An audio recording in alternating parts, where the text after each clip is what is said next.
Hello అండి. ఈరోజు నన్ను ఒక అంశం అయితే ఆకర్షించింది.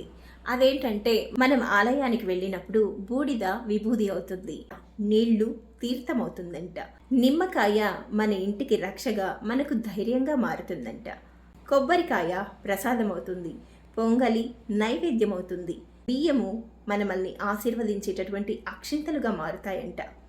ఇన్ని మారినా కూడా మారనిది మనిషి మాత్రమే అంట. అష్టదిక్పాలకుల మధ్య అయినా ఆధిపత్య పోరు ఉందో లేదో కానీ మనుషుల్లో మాత్రం భయంకరంగా ఉందండి.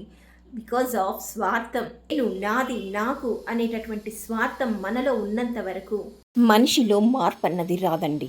నేను నాది నాకే అనేటటువంటి స్వార్థంతో కూడినటువంటి ఆధిపత్య ధోరణి ఉంటుంది చూడండి. దీనివల్ల నాది అనుకున్న దాన్ని ఎవరు ఎగరేసుకొని పోతారో అన్నటువంటి ఒక అభద్రతాభావంతో నీకు మనశ్శాంతి ఉండదు. అయ్యో వీళ్ళ ధోరణితో విసిగిపోతున్నాము అనేటటువంటి బాధతో ఎదుటి మనిషికి ప్రశాంతత ఉండదు.